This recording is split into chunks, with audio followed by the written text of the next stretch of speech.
Hello, everybody. This is Gary. Today is October 12th, 2019. It's Saturday. It is 1:57 p.m. Eastern Standard Time in the United States in Rochester, New York. And this is my coping with schizophrenia vlog entry for today. Today, I wanted to talk about emergencies, especially during the winter. Um, in Rochester, we get snowstorms that can be pretty bad, and it's not unusual for a foot of snow to drop in one night, if not more than that. And losing power is not totally without question.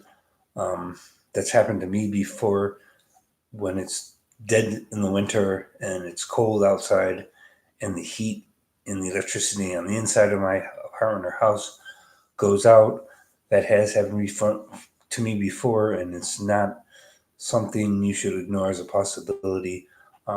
One of the problems of being mentally ill is if an emergency comes up and you have no way of contacting somebody for an emergency. Um, these are just some pointers on how to deal with things like a power outage during the winter, when it's hard to get hold of other people because they may be as snowbound into their house as you are into yours. Um, I got a letter of warning from the local utility company, the electric company, Rochester Gas and Electric, and they gave me suggestions on how to deal with emergencies and be prepared for them ahead of time during the winter. Um, like I said, I've gone through situations where I have the power go out and I have no lights, no telephone. Actually, I've had the telephone go out, um, but I'll get to the telephones in a minute. Um, but preparing for an emergency during the winter is extremely important. Um, First of all, don't use a space heater during the winter. They're dangerous and they could start fires. My landlord has banned space heaters because they're very dangerous and they could easily start a fire, especially if you fall asleep while they're running. Um, I know it does get cold when the power goes out, um, but using a space heater wouldn't work very well, anyways, because you would be without power. But even if the power's not out, I don't recommend using a space heater during the winter. If you have problems with the heat, you need to talk to your landlord, or if you own your own house, you've got to do the best you can with with your local utility company. Um, some ways to be prepared for emergencies include keeping a flashlight with fresh batteries, a large supply of fresh batteries, a radio that's operated by batteries, again with a large supply of fresh batteries. Um, you want to make sure that you have enough food stocked for the winter, and I don't mean perishable foods that would rot over time, like milk or eggs, but non-perishable food like dried beans and dried grains and rice and that kind of thing. Um, so having a radio that's battery operated with fresh batteries, um, a flashlight with fresh batteries.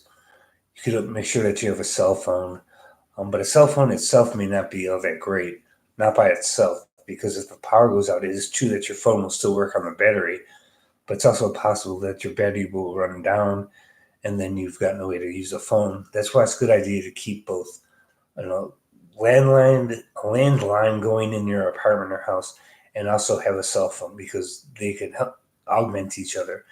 If the for some reason the phone goes out, which usually doesn't happen when the power goes out, most people's landlines in the United States are not connected to the same power source as electricity is. So if the electricity goes out in your house, you would have a landline still working, and you would have a cell phone that's working, and you could use either one. And it's best to have both of them ahead of time if you can. Um, so you might want to think about getting the landline, even if you already have a cell phone, and the cell phone is what you use as your primary number. Um, so keeping non-perishable foods, make sure you have enough blankets, coats, clothes that are washed and packed ahead of time, just in case you need to wear clean clothes. Keeping uh, personal items like toothbrush and razors and clean clothes ahead of time, deodorant, that kind of thing. Um, making sure that you have uh, fresh batteries for the radio and for the flashlight, and you might even want to have more than one flashlight with batteries. Um, I've had the power go out in two ways: either power in general in the neighborhood goes out, or the power specifically to my apartment goes out. And if it's specifically to my apartment, then I have to call the landlord and get the combination for the lock in the back of our house, and then go into the basement and turn on the circuit breaker because it probably just switched off and has nothing to do directly with the utility company or the power going out for some larger reason.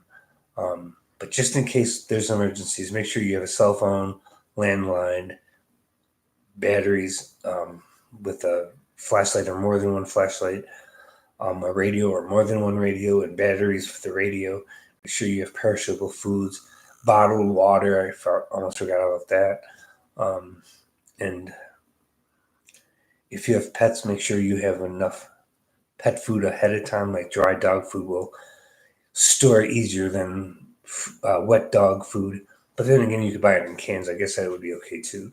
And the same thing with a cat or any other pet. Make sure that you have a proper supply of food for your animals. Um, Make sure that you have everything that you think you might need during an emergency, an extended power outage. Um, Simple things like coffee, uh, uh, certain things like that. Coffee stores well, especially if it's instant coffee. It's in a jar and it uh, is easy to store. Make sure you have something to occupy your time, like board games or um,